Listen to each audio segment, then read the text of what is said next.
Welcome everyone to It Starts With Mom, live from California.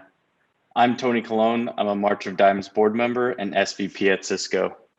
We're so excited that you've joined us today in this virtual format. We know how challenging these past few months have been for everyone, especially for moms. As we face the COVID-19 crisis, it's more important than ever that we come together to support moms, babies, and families. And honestly, that's why we're here today. Today's the second discussion in California It Starts With Mom live series that will address some of today's biggest challenges facing moms in the workplace. Joining us are some amazing executives from across the Bay Area. They're here to share their story and diving into a subject that's impacting every working mom, balancing career and motherhood. Society has not been set up to support moms in this pursuit of both professional goals as well as family life. Today, we'll explore how we empower each other to affect and change this area, and how organizations such as the ones that are represented here today and their leadership can do a better job at supporting and encouraging women during this phase of their lives. I am honored and proud to partner with the March of Dimes and our sponsors to bring this discussion to you today. Moms and babies are facing an urgent crisis, with the United States being the most dangerous place to give birth in the developed world. March of Dimes is on the side, leading the fight for all moms and babies when it comes to their health. They work to advance research, affect health policy coverage, and provide care and support programs to moms, babies, and families. I want to thank all of you joining us live and who will see this in future recordings for joining us in this It Starts With Mom Live campaign from California. Stronger together, being a champions for mom. Now, what you're all been waiting for, let's dive in and meet our panelists. So today I'm super excited to reconnect with some friends and some current colleagues and meet a new friend as well. So joining me today is Denise Dresser from Salesforce, Kay Matsu from Adobe, Christy Ornelas from Cisco, as well as Carlene Kite from Cisco. Welcome, ladies. Each of you are moms, professionals, and extremely well-respected leaders, not just in your profession, but also in your community. We're all excited to hear from you today. So I'd like for each of you to please introduce yourselves, tell us a little bit about what you do at each of your organizations, and then why is this topic so important to you? Not just the work that we're doing, but as a working mother, as well as this crazy time that we're living in. So I'd love to start with you, Denise, and thank you.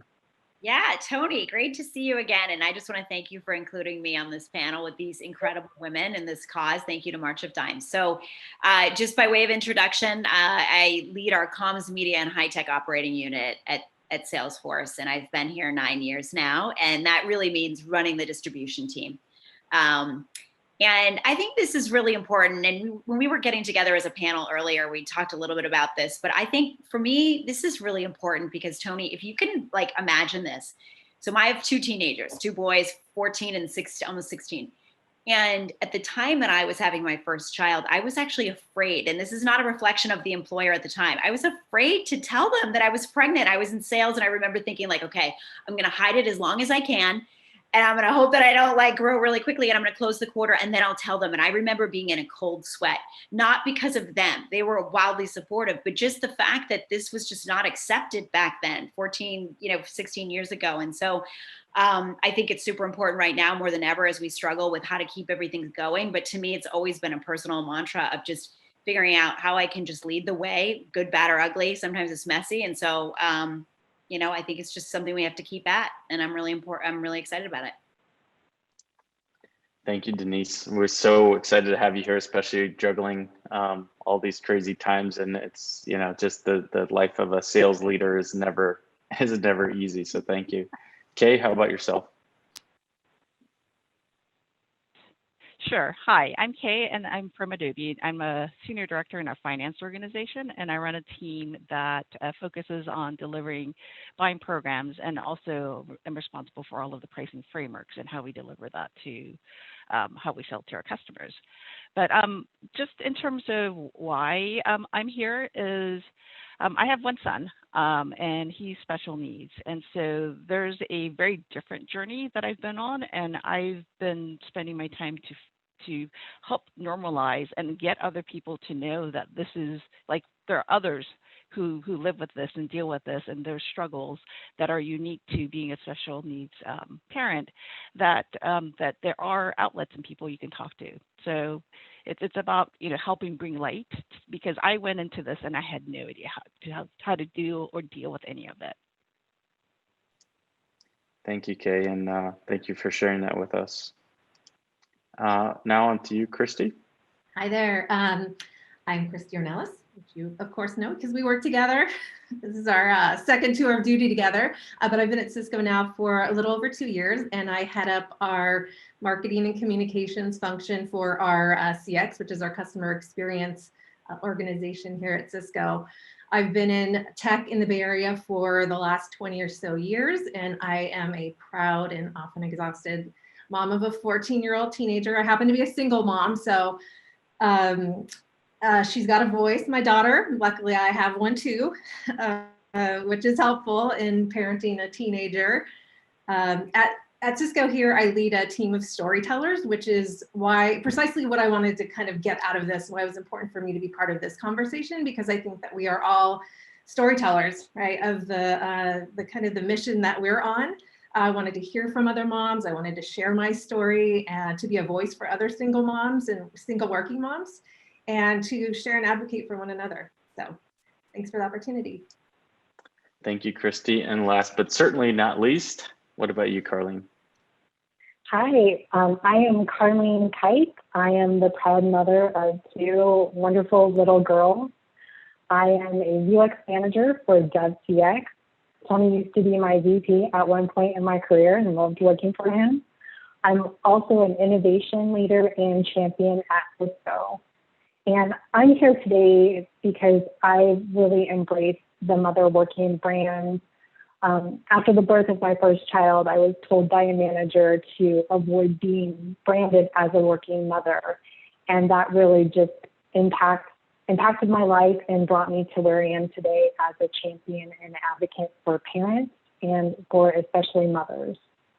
So I think together we all can move the needle and change what it means to be a working mother. And I'm honored to be with this esteemed panel of talented women.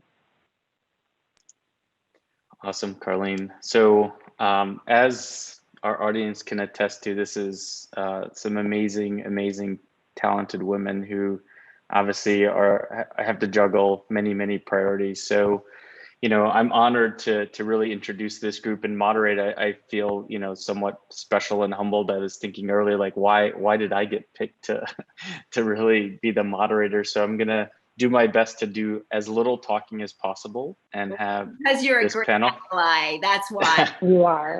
Thank you, Denise.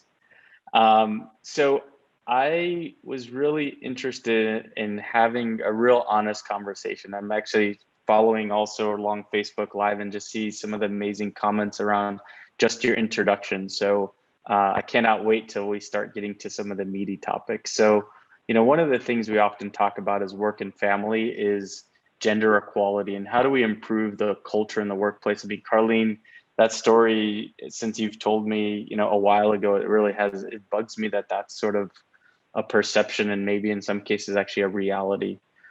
So to our panelists, the first question, how do you balance being a mother and a professional? And Denise, we'll go in order kind of how we have. So why don't we start with you? Sure.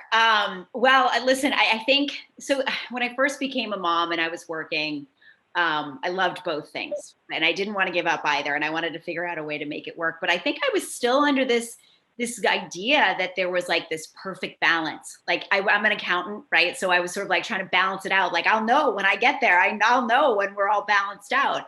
And then I think as it got harder and harder, I realized it isn't ever really a balance per se. Okay, there isn't one right equation or one, zero sum here. It's work-life integration. And I know that probably flies in the face of a lot of mental health specialists of like, you got to check out. And I agree with that completely. But what I finally realized was, number one, to forgive myself, that not everything was going to be perfect. And some days were going to be super hard. And I was like not going to be there for dinner, or I wasn't at the school event. But there were other times where I could be a lot of places and lean in. And I think just kind of accepting the flow of life, like everything, and not resisting and striving for perfection, and realizing that it's work life integration, and just be real about it too. I also think as a working mom, sharing the struggles day to day. And I think COVID, for all the terrible things, that's one thing that COVID has done for all of us, is like, take off the mask, right? Like, it's not pretty out there some days, but just being real and accepting what it is, and really letting go of the perfectionism that I think a lot of women struggle with, which I think is why it gets so hard. Forgive yourself, know it's work-life integration. And these days, some days are really bad, and don't give up.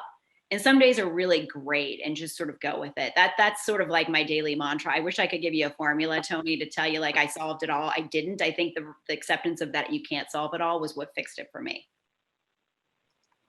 Thank you for that, Denise. Yeah, and that's a universal challenge for many of us, right? How about you, Kay?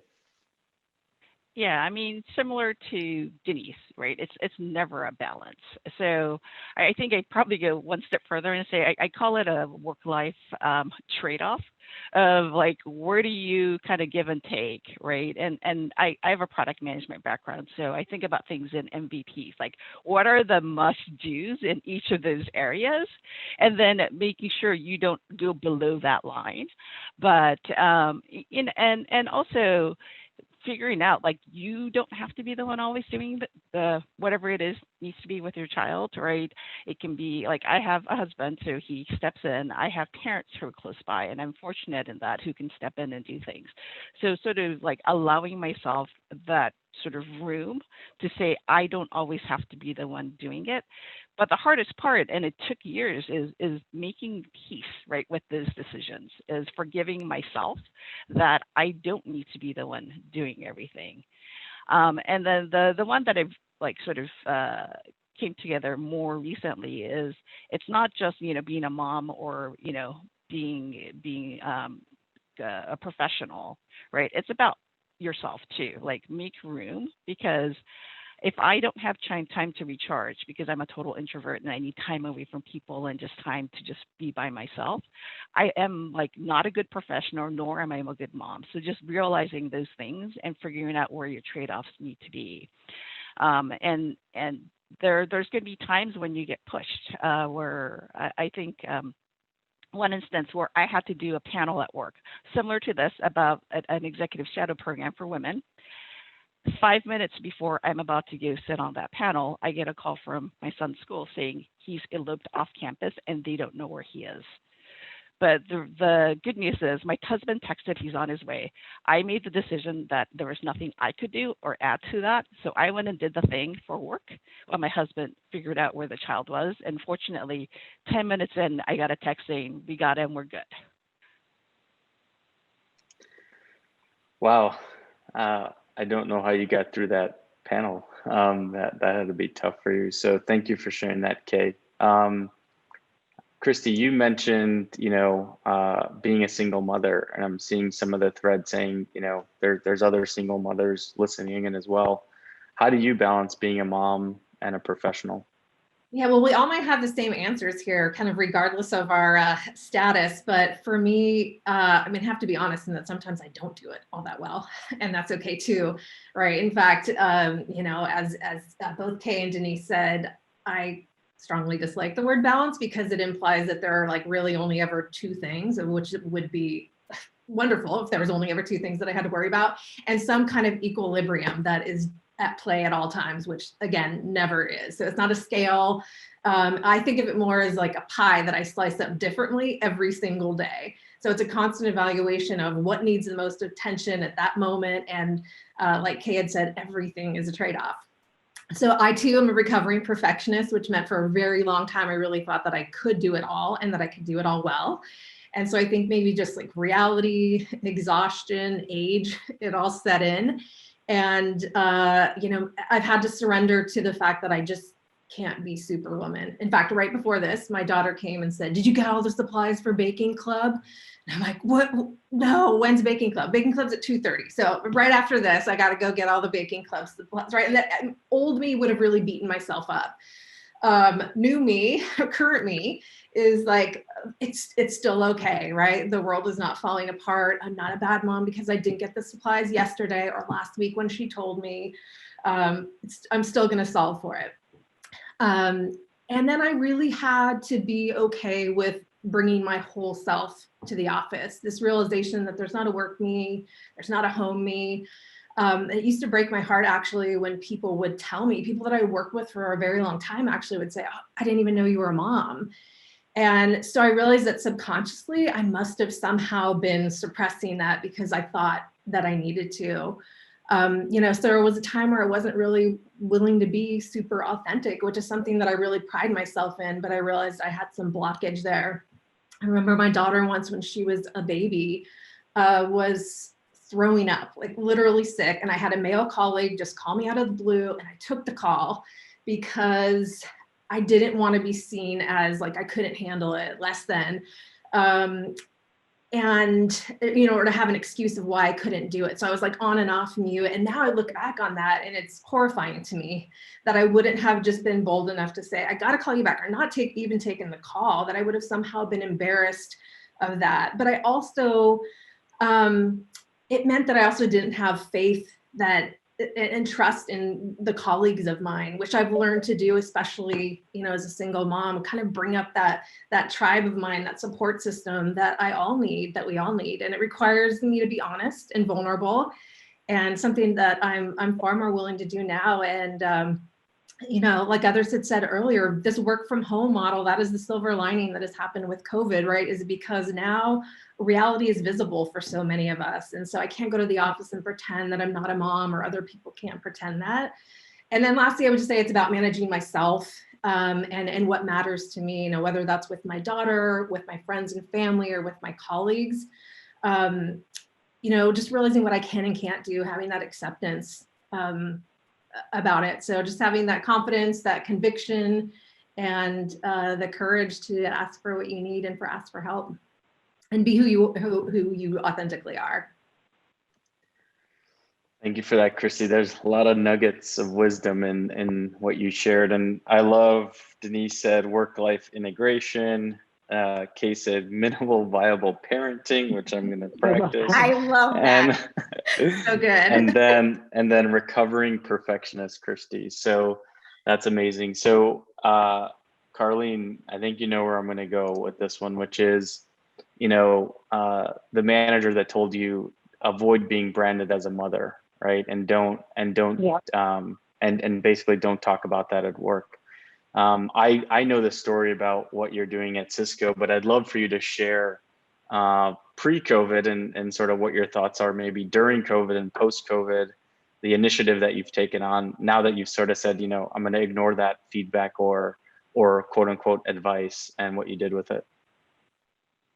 Yeah, it's like, for me, as you can imagine, like in that moment when I was being told that I needed to avoid being branded as a mother, like I didn't even know how to respond. Like I knew that this manager was telling me that being a mother would hurt my future career opportunities, and I didn't know how to process that. Luckily for me, I sat with that information, and it became a defining moment in my career where I just decided to go broke or go home, and I embraced that mother working brand and made it my own. I focused on implementing or advocating for Cisco to start a program to better support its working mothers and increase the bonding time with their babies, called Babies at Work. And Tony, you have been a strong advocate and sponsor of that, and I couldn't have gotten as far as I did without your help.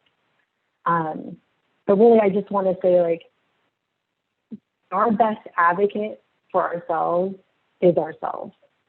So don't be afraid to use your voice and to, let people know that mothers bring tremendous value to the workplace every single day. Thanks for that, Carlene. And again, it's anyone who would have heard what you shared and how you kind of pitched me. You didn't even have to pitch me. You sold the deal before, you even started. So one of the things that's interesting that we're hearing is that, research suggests that in the current environment, women face different challenges in the workplace.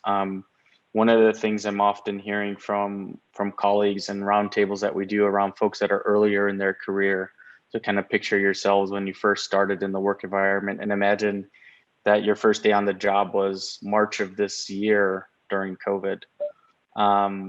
Access to opportunity, access to a network, access to people that, the lunch table or where the cafeteria, whatever the case may be.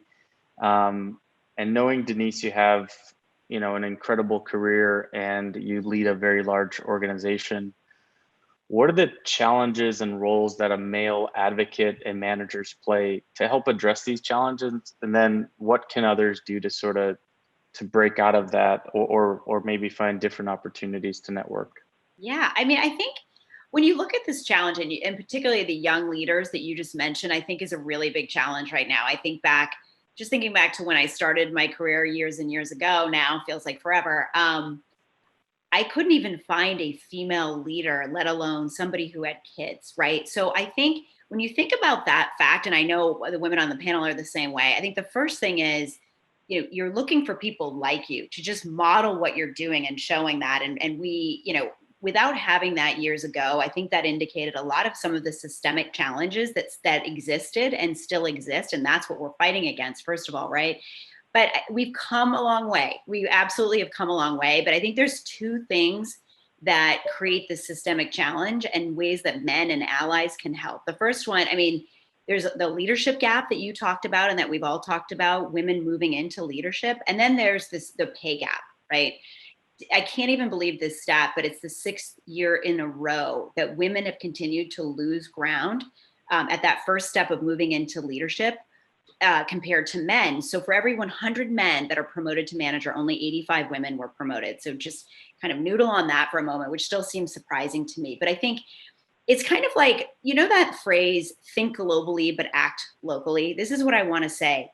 Sometimes people get caught up in like, what is the big program we need to run or what should I do? It's things like what you're doing right now, Tony, by stepping up and being an ally and creating space for the conversation. While this isn't easy and you have a really busy day job too, it creates space for the conversation to people to feel a sense of belonging and like, oh, okay, I know there are more people. I can see that all these women here are doing it. They're telling the truth. And I can do that too. So it's like being there, thinking globally, act locally, but very specifically too, as a male, I think about what Mark did. And I think he talked about this on television. I don't think I'm sharing anything I'm not supposed to share, but he was looking around the room in some of our meetings, especially our leadership meetings off site, where we would have the top 50 and 100 leaders. And he would look around and notice that the room did not represent the communities in which we do business and where our customers are. And, he put it out there and I think was very transparent to say that we need to change the makeup of the room here to reflect the communities and our customers. And I'm not going to come to the meeting if it does not. And I think that was a really bold move to put it out there and to be transparent and to be vulnerable about it and to go move the needle in the right direction. And I think that's something that men can do as we look at some of the makeup of meeting rooms. When men are in a room and they don't see the room representing the community or the diversity that you aspire to have, ask the question, bring more people into the fold, into the conversation, give people an opportunity to sit at the table, because I can guarantee you, and these women will attest to it, you have a woman at that table and that meeting is going to be awesome. I mean, people are going to make change and do things like we're talking about. So I think I just want to say, it's like, think globally, but act locally. Look around the room as a male. If you have the privilege to be there, bring somebody in with you, and then they will earn their keep in that meeting. Don't you worry about it. And then I think just with respect to pay, I just want to talk about this for a moment. Before the pandemic, the average American female worker earned only 81 cents for every dollar that a male made. Like, and I don't mean to blame men. Like, I always feel like when I say that, it's like, I'm not ganging up on men. I'm just saying, like, we still have work to do. And I think it's just constantly being vulnerable, being transparent, and being able to put that out there, and then state something that you're going to do about it as a hiring leader, and running an organization, looking at the pay in your organization. You have the ability to do that in your company. And so just, again, think globally, act locally, look at what's in front of you and what step can you take there. And again, I just want to thank you for doing this, because you've done that. You've done something by creating a conversation. Oh, thank you, Denise. And I mean, just how much more do we have to go is just incredible. And equal pay for equal work. And there's so much unconscious and maybe conscious bias that still exists. So I think we all have to acknowledge the problem, and that's kind of step one. So thank you for bringing that up.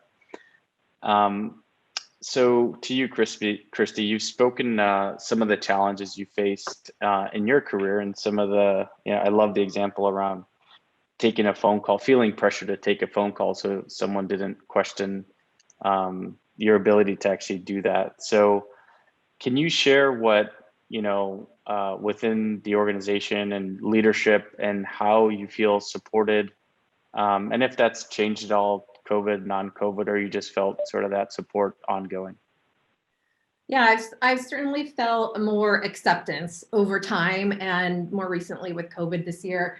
As I was sitting, hearing everyone do the introductions, and over the course of the last week, as I started to get to know some of the folks on this call, I felt very fortunate for the places that I have worked, right? Prior to this, I worked at Salesforce, and now I'm here at Cisco. And this week, Fortune announced its Great Places to Work winners.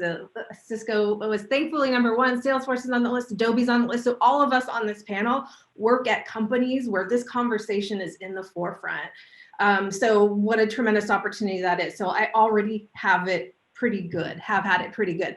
That said, there's still a lot of progress that needs to happen, and things that early on I didn't know that I needed, but I still do, right? And I think one of that is one of those things is being more vocal, that it is okay, right? That being our authentic self, that whole self, that's just something I didn't even know that was off the table, right? So when we have these conversations, and we ask, not even our male colleagues, but our mentors and our female peers. I really loved what Carlene had said earlier, right? I love the name of this panel. It starts with moms, because it does start with us, right? We cannot ask anyone to do something that we are not willing to do, and to model ourselves. So if we can't advocate for one another, and I have unfortunately seen, spots of that throughout my career where women have not been the best advocates. I, even early in my career or motherhood, or before I was the mom, may not have been as empathetic as I needed to be, because I didn't have that perspective. So I think, sponsoring one another, supporting one another, asking for that sponsorship and support of others who are above, around, below you, all around you. And then in parallel, I think that we can ask, our managers, our mentors, our male colleagues to get curious, to get proximate with us, take the time to be genuinely interested in where we've come from, where we want to go. But that means that we have to have a certain comfort level in having those conversations that were previously deemed to be uncomfortable. So I would say, don't be afraid to ask questions. Not even just ourselves. Don't be afraid to ask for and get constructive feedback. And what Denise had said, I have benefited from having that exposure to things that, it wasn't that I didn't deserve the exposure, I just didn't have the proximity to it. And so when you invite others to that table, it's so powerful, not only just for them, but for you, and for the perspective that you can see. And then lastly, I would just say, be as real and honest as possible. We're lucky to work for companies, like I said, where this conversation is in the forefront. So we're already keenly aware of where, not just moms, but all different types of people may be underrepresented or misrepresented. And when you know it, you can solve for it. So, and anyway, that's pretty much. No, thank you, Christy. I was like, I didn't want you to stop. I apparently So- did. I was like, You're like, someone I'm else good. needs a turn. So there's three iconic tech companies, brands that are represented on this call from Salesforce, Cisco, Adobe. And, we're seeing, there's been, this year 2020 has been a year for the record books, right? With the start of COVID, social unrest, presidential election coming up, which is throwing a whole tailspin on many things. For me, what I'd love to ask each one of you, even though Christy and Carlene, you come from the same organization, but I think depending on what group you're in, you might be doing different things. I'd love to understand from your specific companies, how are they supporting professional women, moms, and sort of giving people the place and the space to do what you need to do. So actually, let's start with you, Kay, if you can share what Adobe's doing. Sure. So obviously, like the other companies, like we have really generous policies around, parental leave and all of that. But I think one of the things that I really appreciate about Adobe is it's more than just the policies, right? We have a culture that really encourages people to take advantage of those as well as ask for what they need. So, within this time of COVID, right, like we all kind of got sent home. We're working from home. Our kids are home because the schools are shut down. One of the best things that I saw happen was a VP basically put in an out of office and says, I am out and not reachable during these times in the middle of the workday. Here's a fairly senior guy. And he said, because I am parenting. Right. It wasn't that, and that was his share of the load. And to have a senior leader come in and do that and be explicit about it, like gave permission to everyone else. So that sort of cultural and the everyday actions people take, like, are really helpful. And that then allows everyone else to feel like, okay, these policies are here truly for us to use, and we're not getting penalized for asking for time off or asking for flexible schedules or whatever it is that the individual needs. Oh, that's great, Kay. I might start doing that too. Carlene, I'm going to go to you next. What are you doing at Cisco? And then I'll have a follow-up to you, Christy, to see if you want to add any color after. Can you repeat the question, Tony? Oh, absolutely. So what is Cisco doing? Any adjustments to lend additional support during this time post, essentially during this pandemic that we're living in, to help you be a professional and a mom? Yep. I will say, like, Tony, Christy, you already know this, like, we are so lucky to be working for a company that already allowed us to work remotely and to flex our schedules. And that's one of the reasons why I will never leave Cisco, because I don't have to miss those moments that matter. But COVID-19 has definitely, 2020 has been a garbage year. That's what I'm told this year. And it's been rough on a lot of parents, especially mothers, because we're doing what I call the third shift. We're having to work, we're having to be the parents, and now we're having to become the teacher.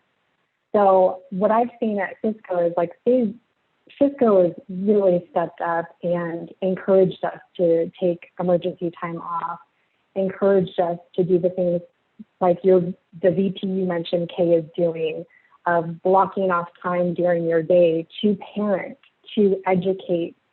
And these are things that are expected of us and encouraged. So I'm seeing a lot of support from Cisco's end. I'm also seeing support from our VPs and our leaders at Cisco. I would like to share that I work for a tremendous VP named Susie Lee, and she does an incredible job of parenting out loud. She brings her whole self to work, and everyone knows her daughter Mia. Like, Mia frequently appears in our meetings. Recently, actually 2 days ago, Susie gave the keynote for DevNet Create, and you could hear Mia in the background while she was giving the keynote. And my favorite moment is Susie actually presented with Mia when she was 2 years old, strapped to her chest in a baby carrier at Cisco Live Cancun and gave a presentation. So that was a completely boss move, and Susie's my hero at this point. But the point of sharing this is she is setting the culture and the expectation of how to parent while being a successful employee. And it's her parenting out loud that allows me to be a mother working successfully. Thank you for that, Carlene. Wow, that is quite a feat. Anything you want to add to that, Christy? Now, I love that story. When we were chatting about it the other day, I loved hearing it because I remember this was years ago. My daughter's 6 months old. And when she was sick, she had a series of ear infections in the beginning. I literally thought I was going to have to just shut it all down, quit my job. Just like there was no other option, right? I just thought, this is it. I'm going to have to surrender. And there was a man at my work at the time that same, it wasn't the child was sick, but it was the nanny was sick. So that he brought the baby in the baby Bjorn and gave a presentation, and everyone was practically swooning over him. And I thought, oh my gosh, if this was a woman, it wouldn't be the same. It would be like, how come she can't keep it together? Why doesn't she find someone else to? And so I love that, like you said, Susie does live out loud, parent out loud. So many people do that now. And now there are these examples that we can lean on, men and women, which is amazing. These conversations are happening. One of our EVPs tells a story, which I love, about how, maybe 20, 25 years ago, when she was an early parent, one of the male colleagues on her team asked her, so what do you want to be, an executive or a parent? And she said, which one did you choose? And I always loved that rebuttal, right? Because it's perfect. We don't have to choose. We shouldn't be forced to. And I don't think we have to anymore. So yeah, what I said earlier, we work at some amazing companies that have some fabulous programs in place that are really offering more flexible options for parents of all types to be in the workforce without penalty or a perception that they can't do the job. Wow. Yeah, that's I've not heard that one before, Christy. Thank you. And Tony, I was going to actually, kudos to you real quick. You said about protecting time. You do protect time for you and your teams. You do no meeting days and blocks of time. So you give people that permission. So. Yeah, no, it's something I mean, I'll never forget it at Salesforce. I never realized that individuals need, in our, as executives, you don't think people need permission. Like, of course you can do that. But a lot of people feel the need to have that permission, and it's really gone a long way. So thank you for that, Christy. Salesforce is a trailblazer in many, many ways, Denise. And obviously it starts from the top with Mark and sort of what he has championed for the industry, for software, for, you name it. What are you all doing at Salesforce? Well, I mean, I think when I think about just sort of what we're doing, I think one of the biggest things is to make it easy. Did you know, I did not know the stat, but only 16% of private sector workers actually have paid family medical leave. I mean, that is like still, I like had to double check that number, but it's, like the accountant in me, I had to double check it. It's true. And so I think when you think about what Salesforce is doing, the focus of what we're trying to do is, number one, equality being one of our values, our number 4 values, right? Like driving equality by making everyone sure that they are included and they have a place is first, right? And that's about how you model yourself, how you show up. I loved those stories. I want to meet that man who, like, I think you said had a baby Bjorn presenting. That guy is a hero. But so I think we've really started at that root cause, which is how do we make sure that employees, that women have the ability, and dads have the ability to actually be a parent and work. And so we provide parental leave that begins with the date of birth or placement of a child, which is, now the primary caregiver gets 26 weeks, which is amazing. I'm not even sure I wanted 26 weeks when I had my first baby, but I mean, it's amazing. And then for the secondary caregiver giving 12 weeks, which it starts there, because if you think about that part, think about if you did not have paid leave and you had a baby. There is no or you adopted a child, there's no on ramp or off ramp. Like, you're already out, you're out of the game, because you've got to figure out a way to actually survive. And so I think that's a really big problem that we have to remember, that it's the simple things around that. And then In our office in San Francisco, we now have something called Little Hana, which is it's actually childcare in the building, which to me is incredible. And my kids are too old for it, but it's, I think, you go into the lobby of our building and there's as many little kids running around as there are adults, and it feels like a place where families are welcome. And I think that's just back to the kind of making a statement by the actions that you do. And then providing resources for backup childcare for families. And then the last thing is just, we create this, we use Chatter, which is one of our products, but we have a couple of different parent groups, and creating a culture and a community for sharing, for modeling, for sharing, the best resources, and just making it okay to, I love somebody said this, I'm not sure who said it, but like to parent out loud, that it's part of the community, and accepting and providing the resources. And then during COVID, we had this hilarious thing that was called Salesforce Adventures Club, which basically was a week, because nobody could go to their summer camps, right? That's like the week that parents get a week. So it was like Salesforce, kid camp, I guess you would call it. But we did these things where like we had a chef come in and help them bake. And we have a chef in one of the buildings. So we did that. And then it was art and stuff like that. And I think it's just, integrating work and life together. And, I think kids of our employees actually feel like Salesforce is a fun place for their parents to work. And I think that supports the whole parenting role that we have. So.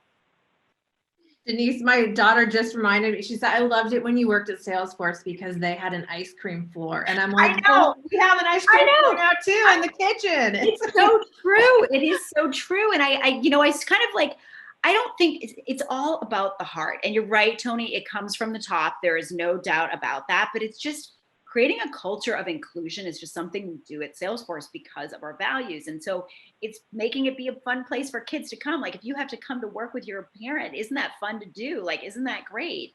I mean, it's just, it's fundamentally just so refreshing too. Honestly, I've worked in places where it wasn't the same. And, I'm proud to be a parent. I'm proud to kind of show up with all the things that are good and bad about doing that. And Salesforce for me makes it possible. But also, I just want to go back to that root cause of the issue. There is an issue with paid leave that we all just have to acknowledge. There are some systemic challenges that we all have to continue to work to progress and solve. Thank you. That's awesome. Incredible. I love the parent out loud is becoming a theme. Thank you I think Carlene brought that up. Yeah, Carlene, yeah. So March of Dimes launched the Starts with Mom campaign to honor moms, ensure that every mom has the resources and support that they need to be empowered both mentally and physically during parenthood and through the pregnancy. So as much as I would love to keep going and make this the rest of my work day, I know we all have to get back to work. And so I'd love to hear from all of you, each of you again. And as I mentioned before, there's a lot of folks, and I'm reading sort of the Facebook stream as well, which is pretty cool to read, is, how all of you are an inspiration. And I know sometimes, you may not look at that and realize it sometimes, but you are inspiring others every day. And so how do you move things forward and accelerate this change? And then I think, Christy, you mentioned this, having other women and mothers empower each other, right? Because it is a community, right? Like men don't know what that's like, right? Yes, we try to be the best parents that we can. I feel like every day I'm trying as best as we can, but I think, really, how do we affect change? Going back to that 16%, I mean, there's policy, there's pay, there's equality, there's so many things that we can tackle. But actually, if you'd like to share first, Carlene, I'd love to get your perspective. Yeah, I'd love to share. So I just want to remind everyone that no matter what role you hold, and if you're a parent or not, we can all be champions and advocates for mothers and for parents. Like we all can be the change together. And I feel like if we take individual and collective steps, we'll accelerate that change. So again, within each of us, I'm going to use myself as an example. I never imagined in a million years I would be advocating for the benefits and rights of mothers, but I am here today. And so I want to remind us, within each of us is the power to change the narrative around what it means to be a mother that works, within each of us is the power to change the policies that impact us and the benefits we receive. So if only 16% of private companies are getting paid parental leave, that's a problem, and we have the power to change that. And I think we also have the power to shape the culture we want. I mean, Tony, you've been able to do that. I do that directly on my team. And by shaping that culture, it allows us to bring our whole selves to work and to work out loud. And to what you were saying, we have the ability to lift one working mother up. Like if you can find one working mother in your network, let her know that you see her, that you hear her and support her, that will mean the world to her. And so really the change just starts with being vocal and not being afraid to be vocal and believing you can make an impact. Thank you, Carlene. What about you, Kay? I mean, very much along the lines of what Denise had mentioned earlier about, think global, act local, right? Like when you look at the big things that need to be done, it can feel really overwhelming. And this is where sort of I have to go with what I tell my child when he gets overwhelmed, which is, okay, let's break this up into smaller pieces so that you can feel like you're making progress. And so, there are things that I can do, in my own backyard of, my own work sphere, right? Of how do I help other women? How do I lead by example?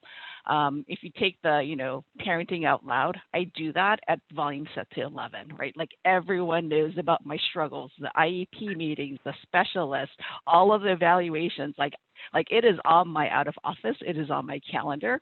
Like I do not hide any of that because people need to know that part of who we are as people are parents. And sometimes that has to take precedence. And so and I started doing it because I needed to do it. And it turned out it encouraged other parents within my organization to feel like they had permission to do this. So it was something I didn't do consciously, but now that I know that it affects others, like I have been being very vocal about making sure that people feel like they have the space to do what they need to do. Thank you for that, Kay. All right, we're gonna a little bit of a different question, and because I know you pretty well, Christy. I've heard you say, "I cannot be where I am today without my tribe." And so, with that said, what does it really mean to you to being a champion for moms? What does that mean to Christy? And then I'm gonna ask Denise the same question. I think it starts with being there for one another, like I talked about earlier, and also surrendering a little bit to let other people be there for you. So build that support group, that board of directors, knowing that someone has always been there before you and might have a perspective to help. Again, right before this, I had a mom text me saying, don't forget to order the Pep Club shirt. They sell out quick. And like, that's not my strength. Like, I'm not a mom that remembers to order the Pep Club shirts, but I am okay with another mom telling me, right? And I help her with other things, right? So I know where my blind spots are. I know where I need help. I build those people up around me and have accepted that it's okay. So maybe make it known where there are your faults and prop yourself up with the people that care about you and want for you to be successful. Same with my mom. I mean, when I started working at Salesforce, I had a really hefty commute ahead of me, and she finally said, I'm going to come help you. And I really had to resign my pride to say yes. But when I surrendered to that, it was such a relief, right? To know that there were people that were there for me, to know that I didn't have to do it alone, but could still do everything that was rewarding and fulfilling to me. And then when there are opportunities to pay it forward, do, and remember the power that we have to make an impact on someone else's life. Denise? God, I mean, Christy, I don't know that I can top what you just said. I mean, I think I'm going to reiterate the same theme, which is like, first of all, as you were talking, I was just thinking about it's the simplest thing of showing up and being authentic and being really transparent. Not because you want to show your dirty laundry. It's not what I'm saying, like, not and put burden people with your problems, but just showing people, and Kay, you said this, right? Like telling people and being honest about what is going on, because there are two things that happen. Number one, people feel like, okay. I'm not the odd person out. I'm not holding myself together and like, white knuckling this thing. Other people are struggling. We can all do it and we can all help each other. So making it okay to talk about it and giving people the space that they need to do what they need to do to take care of their family and being empathetic. But also by showing up, I was thinking about this. This is like a real time, just kind of remembrance of this. By showing up and share, like, hey, you mentioned that you put the out of office out there and you tell people, I don't think we fully expose what it's really requiring to be a working parent, to be a working mom. Like, I think we still are in the shadows. We're being a lot more honest about it, and that is great. But in order to get the right support for the next generation, I think we have to continue to be radically transparent about what the obligations are for us to be good parents. And if we can't be good parents, we aren't raising the next generation of amazing human beings. And that's a bigger challenge. And I think we just have to keep showing up, keep being honest, speaking up, and then be intentional. I think like when you see another working mom and, you have an opportunity to connect and live and give them a hand up, not a hand out, just a hand up to have a seat at the table. We'll all be better for that. So those are my final thoughts. Thank you, Denise. Actually, we have a little bit of time. I don't want to call it a lightning round because then I feel like everyone like races to give an answer.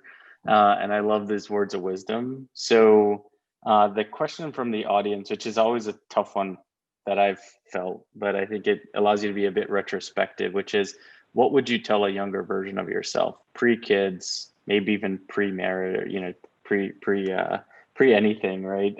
Early in career. And why don't we start with, I guess we'll start with you, Carlene, if that's okay. And I know you don't like being put on the spot, so I apologize in advance. I don't like the put on the spot. I won't say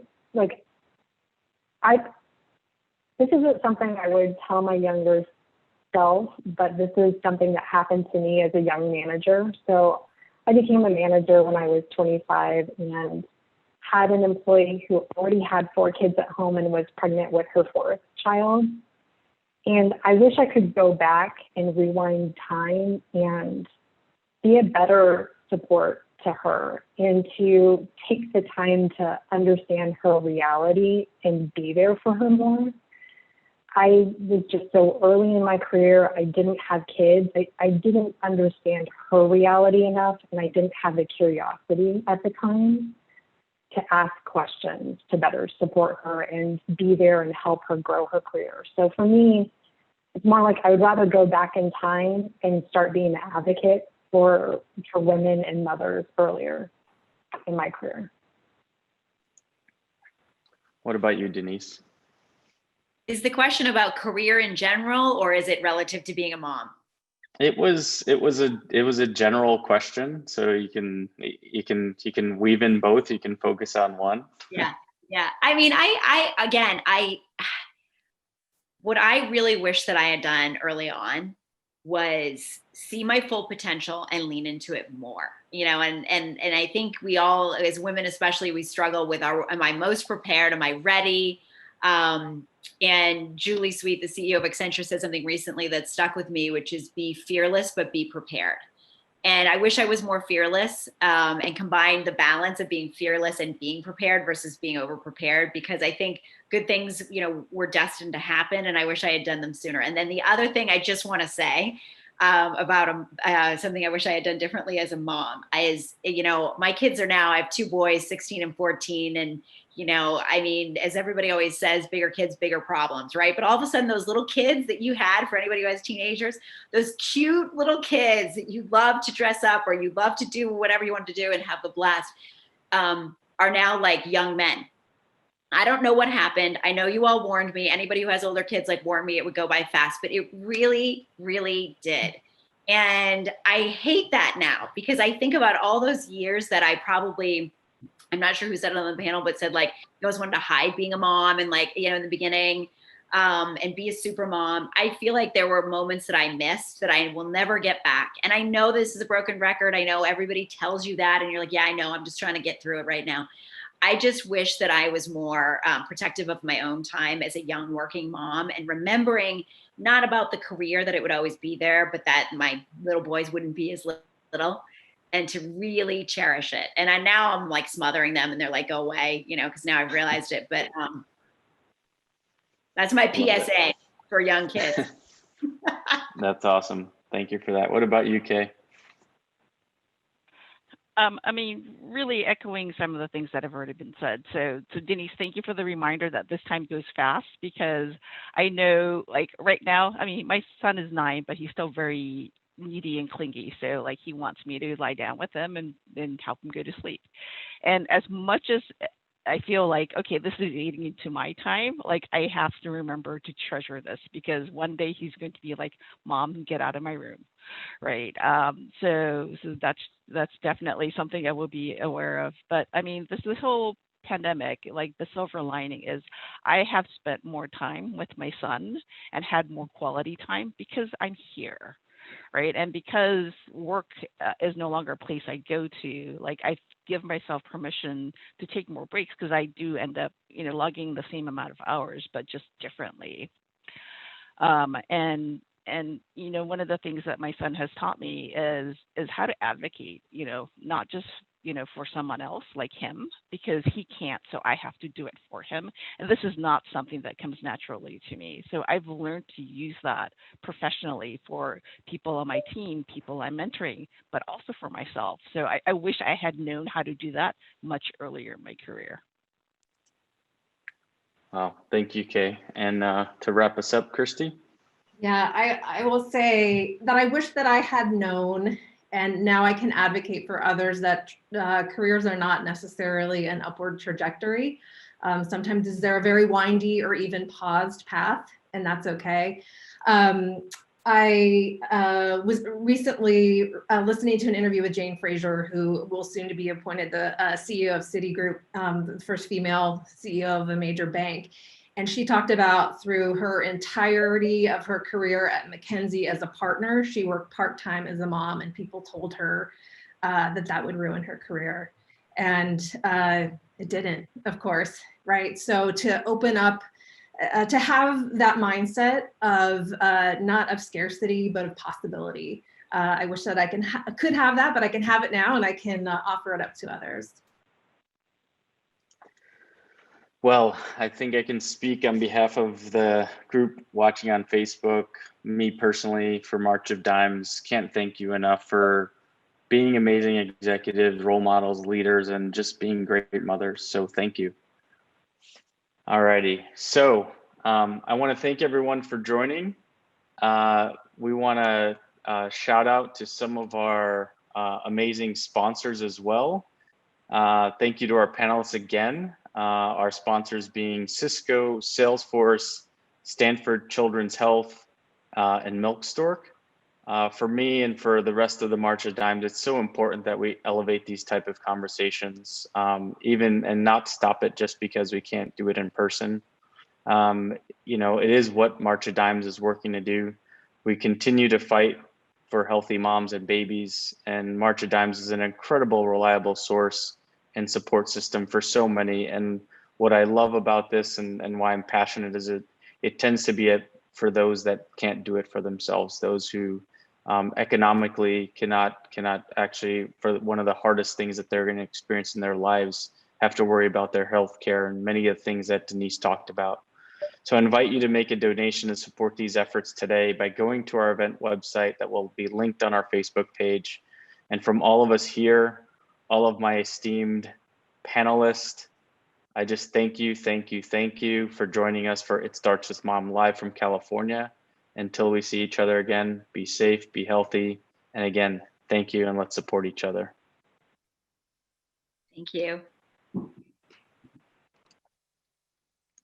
My mom is incredible because as a nurse, she's one of the smartest people I know. But as a mom, she's one of the funniest and most selfless. I appreciate how much she was able to live her life as an example to her daughters. A big thank you to my mom for all she did raising 4 teenagers. So what makes my mom so incredible is her tenacity and her fearlessness. Now that she's older, she lives with me, and it is my privilege to take care of her in the same way that she took care of all of us. The best advice she's ever given me is to not take things personally and to only remember the good things that people say about you and never remember the negative things, because that's what holds you back. Her insatiable love of learning and of giving back.